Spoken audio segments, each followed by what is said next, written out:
Olá, sejam bem-vindos. Este é o Canoas Podcast. Nós estamos aqui em mais uma entrevista da série Eleições 2022, uma coprodução do Jornal Timoneiro com o estúdio Autoplay, com a intenção aí de democratizar ainda mais as informações dos candidatos e candidatas a deputada federal e estadual no pleito deste ano. Recebendo hoje aqui a Fernanda Melchiona, que é candidata à reeleição como deputada federal pelo PSOL. Iniciou a sua militância ainda em 96, contra as privatizações do governo Brito, e foi eleita pela primeira vez em 2008, como vereadora de Porto Alegre. Seja muito bem-vinda à nossa redação, Fernanda. Simone, eu estou muito feliz de estar aqui com vocês. Acho que é muito importante esse espaço que vocês estão construindo de entrevistar democraticamente todos os candidatos que vierem aqui ao estúdio, e momentos como esse são fundamentais, né, para que a população possa conhecer as propostas de cada um e também fazer a melhor escolha, né, pensando nos grandes desafios que o nosso país tem nesse momento histórico. Candidata, tu está concorrendo à reeleição, né? Como a gente já falou. Fala um pouco sobre os principais desafios do teu mandato, assim, né? Tu é uma candidata, uma deputada abertamente de esquerda, né? Declaradamente feminista. Como é que é isso, viver isso no Congresso Nacional? E quais são os teus principais projetos, iniciativas nesse sentido? Olha, eu tenho muito orgulho de seguir a tradição do PSOL, né, na Câmara dos Deputados. A gente é um partido relativamente novo para a história do país e fomos representados em outros mandatos pela Luciana Genro como deputada federal, agora ela é deputada estadual, também candidata à reeleição. E, óbvio, minha fonte de inspiração ao longo desses anos. Em 2018, no pior momento da nossa história, que foi a eleição do Bolsonaro, que combina uma agenda reacionária, econômica antipovo, com uma ideologia de extrema-direita, de tentar suprimir as liberdades democráticas, de atacar as mulheres, os LGBTs, os negros e negras. Então, o Bolsonaro se elege no mesmo momento que a gente também se elege. Como definir esses 4 anos, se não resistência, né? Foram anos de resistência, resistindo a uma agenda econômica antipovo e um governo que queria impor uma ditadura, né? Uma ditadura fechando as liberdades democráticas por dentro do sistema político. Não conseguiu, porque teve resistência, teve mobilização. O povo brasileiro se levantou em alguns momentos, o Ele Não, o tsunami da educação em 2019, as lutas fora Bolsonaro. E eu, como deputada, fui da linha de frente desse enfrentamento. Fui autora do primeiro pedido de impeachment com mais de 1.300.000 assinaturas contra o Bolsonaro, ainda em 2020. Tenho orgulho de ter sido autora do duplo auxílio para as mulheres chefes de família, que perdurou 6 meses durante a pandemia. Cabe destacar que o Bolsonaro nem R$200 queria dar, a Câmara aprovou 600 e uma emenda minha aprovou R$1.200 para 9 milhões de mulheres que receberam esse direito durante a pandemia. Depois ele cortou, né? Porque, claro, Bolsonaro é machista e antipovo, então junto as duas coisas, cortou o duplo auxílio. Mas tive orgulho de ser autora, né, dessa emenda. Fui autora também do projeto que garantiu uma indenização para os profissionais de saúde que ficarem incapacitados por contrair Covid no atendimento à população. E, infelizmente, aqueles que vieram a óbito, e o Brasil perdeu muitos profissionais de saúde, né? Perdeu mais do que Itália e Espanha juntos, né? Enfermeiras, enfermeiros, técnicos de enfermagem, médicos, o conjunto das profissões da saúde. Teve muita gente que faleceu, né, por ter contraído Covid-19 nos atendendo. Então a gente também criou uma indenização para os familiares, que é uma forma do Estado brasileiro reconhecer que a gente teve soldados no fronte. E apesar da negligência, do negacionismo do Bolsonaro, profissionais de saúde no Brasil inteiro salvaram vidas, né? Com o SUS, com a ciência. Aprovei esse projeto. Óbvio, o Bolsonaro vetou, nós derrubamos o veto. Ele foi até o Supremo Tribunal Federal contra o meu projeto, nós derrubamos e derrotamos o Bolsonaro no Supremo Tribunal Federal. Então ele agora vai ter que pagar essa indenização. Tenho orgulho também de ter sido coautora da Lei Aldir Blanc I, coautora, foram 26 deputados autores no Brasil inteiro, que levou recursos para o Brasil inteiro, para ajudar as artes no momento mais difícil da pandemia, mas também foram os maiores editais de cultura em muitos municípios, né? Do país afora, que nunca tinham visto tantos recursos para a cultura. A coautora da Lei Aldir Blanc II também, né? Enfim, esse dos projetos mais recentes que foram aprovados, né?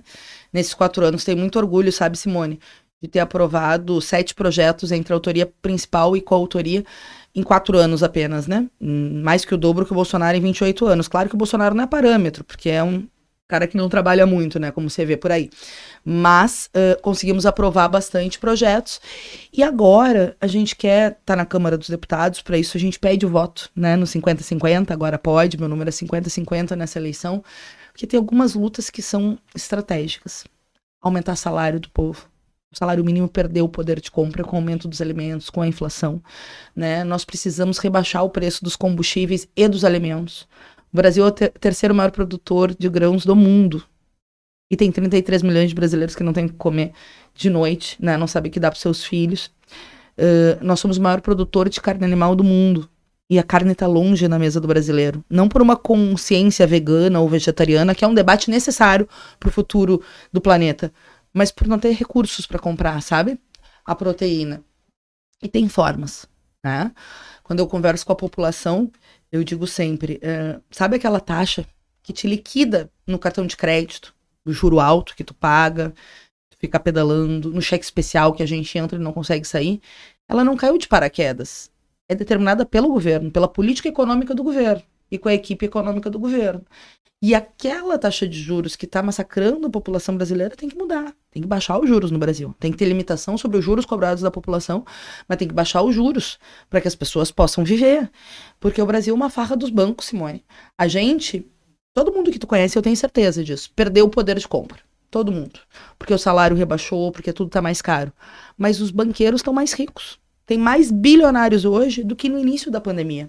E a carga tributária no Brasil, ela é voltada para o pequeno empresário, para o médio empresário, para o trabalhador assalariado, para a classe média. Não pode ser. A gente precisa taxar os bilionários. Eu tenho defendido isso, né, na televisão, tu deve ter visto, mas tenho projetos para isso, né, para que eles pagam mais imposto para a gente poder desonerar os de baixo, atualizar a tabela do imposto de renda, aumentar salário real para a população. É preciso fazer isso, porque a população não aguenta mais, né? Então essa é uma bandeira prioritária, né? Combater a desigualdade social taxando os ricos para aumentar salário. Rebaixar o preço dos alimentos, a gente tem um projeto de estoques públicos que ajuda a baratear o preço dos alimentos. E a defesa permanente da reforma agrária, porque quanto mais agricultura familiar, mais alimento saudável chega na mesa das pessoas e mais barato chega esse alimento. E, óbvio, rebaixar o preço do combustível, fazendo como era antes. Eu nem tenho defendido, embora pudesse ser um debate, um subsídio público para rebaixar o preço da gasolina, do diesel, não. Mas fazer com que o valor do combustível seja calculado pelo valor de extração. O Brasil é quase autossuficiente em petróleo. Mas por que é tão caro? Alguém vai me perguntar.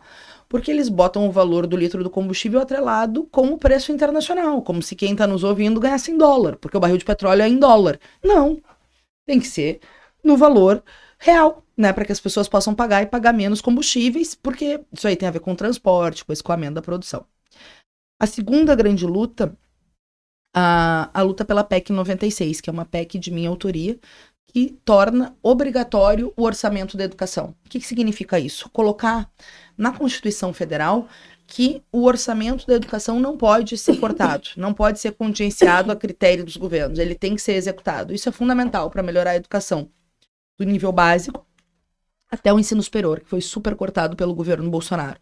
Não tem país que se desenvolva se não investir em educação, né? Investir em ciência e tecnologia, investir em Instituto Federal, universidades, etc. Então, essa PEC 96 eu tenho lutado, eu consegui aprovar ela na comissão mais difícil da Câmara, que é a CCJ, Comissão de Constituição e Justiça. Derrotei a turma do governo Bolsonaro, que era contra, porque óbvio eles são contra a educação, mas nós conseguimos a maioria dos votos, 44 votos favoráveis. Agora é batalhar para construir uma comissão especial e levar a plenária essa proposta, quero seguir lutando por isso.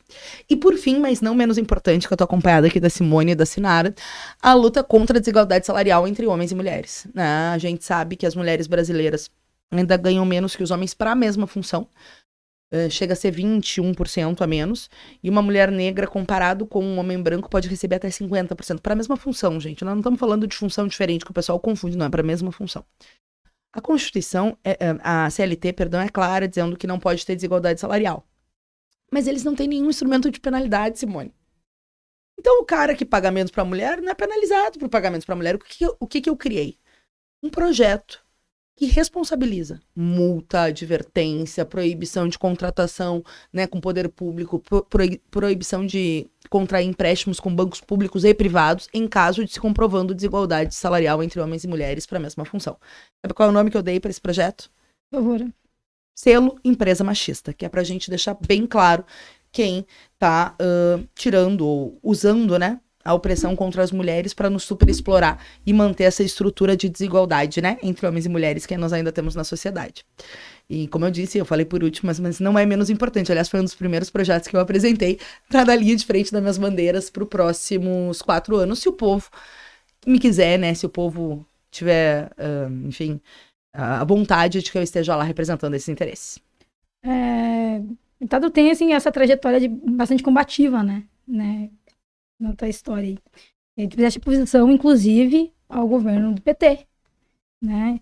E o que mudou para se consolidar essa aliança entre PSOL e PT agora e como isso vai mudar no teu mandato daqui para frente, em virtude disso? Eu acho, Simone, que o que mudou é que o esgoto saiu para fora, né?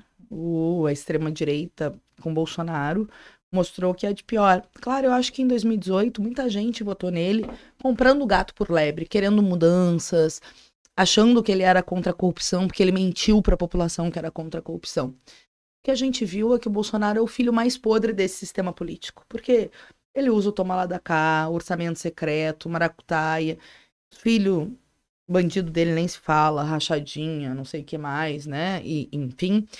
E, ao mesmo tempo, além disso tudo, ser um cara da corrupção, né, desse toma lá da cá, fez o que fez com o país nos últimos 4 anos, né? A postura criminosa que ele teve na pandemia, um dia vai levar ele aos tribunais internacionais por crimes contra a humanidade, né? Porque não é só as piadas com pessoas agonizando quando o nosso povo sofria, quando o nosso povo enterrava os seus, nem a forma desdenhosa como ele tratou a Covid, mas a postura como agente público naquele momento era momento de unir um país contra o vírus.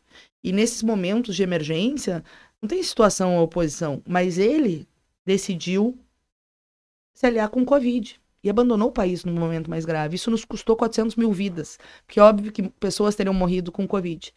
Mas se estima, os cientistas, especialistas estimam que morreu 400 mil a mais pela postura negligente e as medidas não adotadas pelo governo federal. E a vida não tem preço.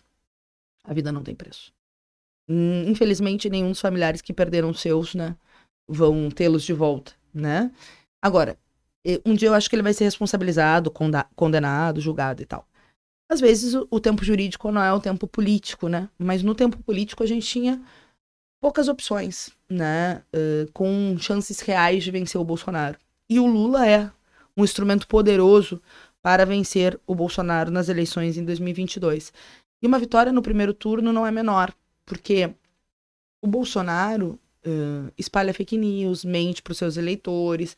É a única pessoa que foi eleita pela urna eletrônica no mundo várias vezes, inclusive o presidente disse que foi fraudado. É um troço delirante, mas isso a gente viu no Brasil. Imagina quando ele perder, porque perderá, né? Estimular os seus e essa turma da extrema-direita que muito anda armada com a política de liberação de armas que eles fizeram nesse governo de criminosos. Então não é um governo qualquer, né? É um governo reacionário, com gente claramente neofascista da extrema-direita e que quer dar um golpe por dentro do sistema político. O Bolsonaro queria ditadura. Ele não conseguiu, não teve força social para fazê-lo. O povo brasileiro é maior que o autoritarismo. Então, bom, dentro desse cenário, nós precisamos derrotá-lo eleitoralmente e nós estamos com o Lula justamente para isso, né? Vamos votar no Lula e estou fazendo campanha empenhada, né? Agora, como tu bem disseste, nós somos de um outro partido, nós somos do PSOL. E a gente apoiou as coisas boas dos governos do PT, ampliação de universidade, né, projetos bons que ocorreram, mas também criticou e manteve a independência política de coisas que nós achamos equivocadas. Isso vai seguir, mesmo que todos vocês eleitos? Isso vai seguir. Agora nós esperamos que o governo acerte, nós precisamos acertar, né? Nós precisamos taxar as grandes fortunas, nós precisamos seguir a luta para ter reforma agrária, para ter reforma urbana, para ter a defesa dos LGBTs, dos negros e negras, das mulheres, dos quilombolas, dos indígenas. Mas assim, sempre foi a minha postura. Veja, tu sabe que o nosso partido em Canoas não está no governo municipal, nós, enfim, temos outra posição política, mas como deputada federal, mandei emenda para a saúde pública em Canoas. Por quê? Não importa qual é o governo, importa que chegue na população de Nova Canoas. Santa Rita, né? Tu mandou uma emenda também pra saúde, Mandei para não foi? Nova Santa Rita e em Canoas mandei para o hospital. Assim que teve aquela política de municipalização, né, depois do caso da Gamp, eu mandei mais de R$1 milhão, se eu não me engano, para o hospital, que permitiu comprar carrinhos de anestesia, que eles estavam há 20 anos querendo, carrinhos novos. Saúde aqui em Canoas é uma questão extremamente caótica, né? Isso. Atende 157 municípios, é referência para 157, mas não atende a população, não consegue. Tem 3 hospitais aí que estão, né, um intervenção estadual, outro municipal, jurídico. eu mandei pro municipal, que foi municipalizado após tem 2, né, que foram municipalizados, o universitário e o segundo, né? Depois o Galho nos corrige exatamente qual dos 2 que a gente mandou recurso, mas eu tive, inclusive, acho que foi o Hospital Geral. O Hospital de Pronto-Socorro, então, com o Hospital de Pronto-Socorro do Estado agora há pouco, tem uma Nossa Senhora das Graças e o HU, não, né? de Pronto-Socorro. Mas, enfim, que é gerido pela Secretaria Municipal. O que eu queria dizer é que independe de quem é governo, porque nós fazemos oposição a determinadas medidas e mantemos a independência política. Mas mesmo não sendo parte da gestão, né, que eu te dava com exemplo aqui de Canoas, como deputada federal, mandei recurso porque é para chegar no povo de Canoas. E a mesma coisa a relação com o governo federal, fui vereadora em Porto Alegre, com os governos municipais. O problema é que o Bolsonaro mandou pouquíssimos projetos bons para a Câmara dos Deputados. Mandou projetos muito ruins, porque o que é bom, nós votamos a favor, né? O problema é que, nesse caso, ele quase não teve. O que teve de bom veio da Câmara dos Deputados mesmo. O auxílio emergencial de R$600, ele nunca quis dar, gente. Basta pesquisar na internet. Ele e o Paulo Guedes queriam dar R$200. A Câmara e a luta da oposição garantiu 600 e uma emenda minha, um duplo auxílio para as mulheres chefes de família. Agora, ele fez esse projeto de auxílio emergencial de R$600, né, que ele chama de Auxílio Brasil, mas que vai até dezembro, porque ele nem previu recursos em janeiro do ano que vem, porque ele só quer o voto. Ele não está preocupado com o povo. E é isso, né? Nós precisamos derrotá-lo eleitoralmente, por isso nós estamos com Lula, né, mas nós vamos seguir a luta pelas bandeiras que o Brasil precisa após a eleição. Bom, nossa produção está informando que nosso tempo está se errando, né? Eu acredito que tu tenha falado bastante já, né?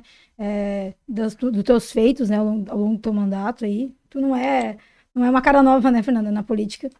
E tem esse perfil aí, né? Que tu mostrou aqui pra gente na nossa breve conversa, de ter esse perfil bem combativo, né? E eu quero te agradecer, e depois eu vou te dar uma palavra final ali, para falar diretamente com nosso público, né, que é majoritário de Canoas, Nova Santa Rita, mas, pô, toda a região metropolitana e a internet, né, no mundo afora, porque ela não tem fronteira.